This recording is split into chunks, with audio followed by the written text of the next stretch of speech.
Bonjour Valentin, donc c'est ce magnifique endroit avec le Canigou et tous ces cochons. C'est un paysage de rêve habité par des humains et des animaux. Et donc toi, je voudrais savoir pourquoi tu t'es décidé à devenir éleveur de cochons.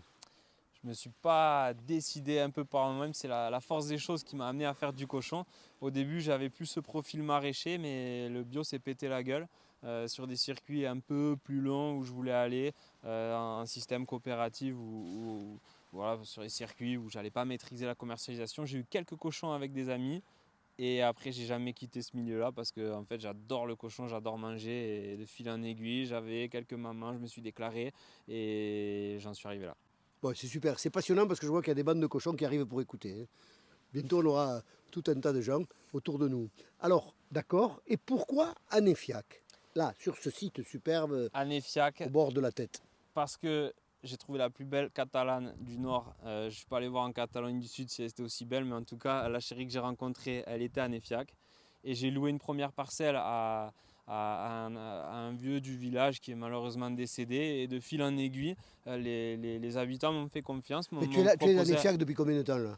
Là, j'y suis depuis 6 ans à peu près. Ah d'accord. Mais elle était originaire de Néfiac. Elle est originaire de Millas, elle a toujours vécu à Nefiac. Et voilà, c'est comme ça qu'on m'a fait confiance. C'est la banlieue de Millas, quoi. Bon, À peu près. alors, c'est pas parce qu'il y a quelque chose de particulier, mais là, en fait, il y a quelque chose qui est intéressant dans cet espace que tu as choisi, c'est que les cochons ont beaucoup d'espace. Là, quand on connaît les normes thermomètres par cochon, là, ils sont traités comme des rois. Donc justement, ça me conduit à te poser une question, c'est quelles sont les spécificités qui caractérisent ton élevage? Alors déjà, dans mon élevage, il y a de l'aliment grain que je cherche à réduire au maximum en passant sur des céréales broyées Acheter, tu germées. veux dire? Acheter, acheter. Pour l'instant, c'est juste acheter. Je parle de ce qui fait vraiment la nourriture, on va dire à plus de 50-60%, c'est ça. Après, sur le reste, j'ai passé un contrat avec Cibio et un contrat aussi avec Procin où ils me donnent leurs résidus de transformation. Donc, c'est de la. Explique très vite ce que c'est En Sibio et gros, Procin. c'est des faiseurs bio de confiture, jus, Voilà, de maïs en des boîte, etc. gros, hein, dans les biocopes de France, on en trouve On partout. en trouve dans les Biocop de France, mais ça reste des usines catalanes à Ah oui, taille oui, bien sûr, modeste bien sûr, et bien quand sûr. même un peu familiale, quoi. Enfin, je veux dire, c'est Oui, des oui, familles oui. qui y travaillent et ça se ressent dans l'état d'esprit T'as pas puisqu'ils me font essayé la confiance. coopérative, les pâtes de Sournia? Non, c'est un peu plus loin, ils ont moins de volume et surtout là, ce qui est cool, c'est qu'ils m'ont fait confiance dès le départ et ils me donnent leur drèche. Et alors ça, c'est une grosse partie de l'aliment, c'est que j'ai des 12 tonnes qui arrivent directement dans la parcelle. Donc après, c'est un peu à moi de me démerder avec la Et c'est toi qui le protéine. fais avec la fourche Et non, c'est un pour le camion répandre? qui Ah, benne. c'est lui qui le répand Ouais, quand il carrément, arrive. carrément. Et après, bon, il faut pas que ça se dégrade. Donc pendant quelques jours, ça va être mangé. Et c'est à moi de calculer pour que ça se fasse bien avec de la protéine pour arriver à des taux de gras. Parce que c'est ce qu'on demande, hein, l'agriculture, elle doit quand même être moderne. On ne peut pas s'affranchir de résultats produits finis. Donc je complémente avec de la févrole pour arriver à un engraissement optimal. Pourquoi la févrole? La févrole, ça a beaucoup de protéines et c'est quelque chose qu'on peut produire en France. Sinon, c'est du soja. Quand c'est il peut y avoir du soja OGM dans l'aliment. C'est Ouais. interdit en Là, bio, donc moi je suis en bio. Et au moins, c'est du français. Voilà, on n'a pas besoin d'acheter du soja Et qui bio, et traverse bio, et bio, et bio. Donc d'accord. Et puis après, il y a ce qu'on voit là. Alors, il y a les restes de maraîchage, mais on va dire que ça, c'est presque anecdotique parce que c'est là où je mets les mamans pour qu'elles puissent s'amuser avec les bébés. Bon, Oui, mais elles vont hein, ils manger. tondent, parce que si, je sais pas si on peut le montrer, Et regarde. on le voit là, Non, par exemple, vous le poireau, verrez dans des il est pelé. photos. Là, l'endroit où ils sont pas encore tout nettoyés et l'endroit où ils ont tout nettoyé, c'est vraiment radical, hein. Et À Aimé surtout, Giral, ils pourraient les oui. utiliser, quoi. Non, ça ferait mal, hein. Au prix de la pelouse, ils se font voler une moquette et ça en fait des foins. Alors là, on aurait trop cher. Donc Par d'accord. contre, après, il y a de la luzerne. Et la luzerne, elle permet de casser le cycle. Ça, c'est assez sympa.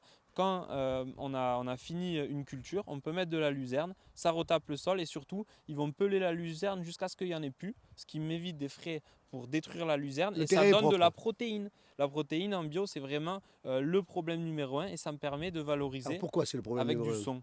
Parce C'est lui que qui donne l'énergie à l'animal? en fait, le soja est un produit formidable. Il y a plusieurs différents acides aminés qui caractérisent la protéine. Et le soja, c'est vraiment la référence en conventionnel parce que c'est équilibré. Ça permet de faire des vitesses de pouces de cochon qui sont faramineux. Sauf que comme nous, on est en France et qu'il y a peu de soja à part pour les humains et que ça coûterait trop cher à produire. On a d'autres céréales qu'on doit complémenter différemment et mince. Et on a besoin, en achetant du français, c'est plus complexe. Et le fait d'avoir de la luzerne, c'est pâturer directement sur le sol, donc ça réduit les frais. Parce qu'au lieu de prendre une moissonneuse-batteuse, le stocker, l'épandre, etc., le broyer, tout ce qui s'ensuit, ben là, il y a de la luzerne, les cochons là qu'on a vu là-bas, ils mangent de la luzerne et ça fait de la protéine C'est directement super. au Alors sol. en fait, ce qu'on voit, c'est que ils ont une superbe alimentation, intelligemment conçue pour que ça limite tes coûts et que ce soit sain et équilibré pour leur alimentation. J'essaye. Maintenant, rapidement, 2 mots sur les races. Alors les races, moi, il y a 2 races de cochons. Bon là, on est sur des contre-exemples parce qu'ils ont été croisés avec un papa Mangalica quand j'ai acheté les mamans parce que j'ai pas mal grossi ces derniers temps. Mais moi, j'ai du cochon noir qui est du type Le gascon. gascon. C'est du gascon, ils ont été au Le gascon Ligéral. est une race ibérique. C'est ça. Ibérique, oui, ça l'est, mais c'est pas d'ibérique non plus, quoi. Ça a été, c'est la chaîne des Pyrénées, quoi. Et ça, c'est vraiment pour le goût. Moi, j'étais parti bien en tête sur le gascon, mais c'est très long. C'est 12 à 14 mois d'élevage, donc c'est 2 fois plus cher et les rendements sont moindres parce que les os sont plus gros. Il y a plus de Il gras. faut le garder pour avoir une version haut de gamme, avoir une gamme. Alors ouais, je pensais naïvement que j'allais m'en sortir, mais en fait, c'est pas possible avec du gascon. Mais Mais en le goût est très garder bon. et avoir une deuxième gamme. J'ai des copains qui ont arrêté avec du jambon à 90 € du kilo, c'est concret. Les clients ne sont pas tous prêts à mettre un petit prix, Non, c'est mais pour les ça que gens j'avais le sont rose. fous de frais, de viande fraîche ibérique. Actuellement, il y en a partout, partout, partout. Et ça ne m'aurait pas permis de vendre à Perpignan où c'est moins demandé et ça me ferait partir à Toulouse. Et à Toulouse, je prends mon camion frigo, j'y vais, je vends tout, hein, une fois c'est fait. Mais j'avais envie de m'inscrire quand même dans une dynamique D'accord. locale. Et c'est pour ça que j'ai gardé le rose, mais j'ai quand même 5 mamans de Gascogne, donc j'ai pas prévu d'arrêter le Gascon non plus. Mais les mâles, j'aurai les tu deux. en as un de mâle de gascon? J'ai un mâle gascon, un petit qui est bien au Un Ligéral, futur reproducteur. celui qu'on a vu là-bas, ouais, qui a l'air de bien cartonner puisqu'il a de l'appétit pour Bon, ça. alors on est limité dans le temps, donc on pourra en parler longtemps, c'est passionnant avec tous ces animaux. Rapidement, tu as des projets pour le futur, je crois, pour ces animaux-là? Alors pour ces animaux, c'est-à-dire pour faire un espace grillade, j'aimerais pouvoir accueillir Non, à mais la ferme. des petites cases pour eux. Ah oui, on va faire des premières cases bioclimatiques. Ouais. Ah, ça c'est vachement important. En fait, on a maçonné avec des pierres en ronde, des petites cases pour pouvoir mettre avec une petite buse pour les rafraîchir en été. Parce qu'il faut savoir que le cochon, la température de confort, c'est 12 degrés. Donc en fait, quand ils sont à 0 degré, quand il gèle dehors, il n'y a que 12 degrés d'écart. Par contre, quand il fait 24 degrés, il y a encore 12 degrés d'écart. Donc ça veut dire qu'au-delà de 24 degrés, plus il fait chaud, plus il souffre, comme si on était en négatif, quoi, l'écart un peu des deux. Sauf que quand il fait froid, ils peuvent mettre du gras et s'en défaire de ce problème de chaleur. Par contre, quand il fait trop chaud, là ça devient très problématique parce qu'il va falloir les rafraîchir. C'est pour ça qu'il y a des mares pour qu'ils puissent se bouger. En été, ces hippopotames, ils se lèvent de la mare, on n'avait pas vu, il y a 40 cochons dans une mare.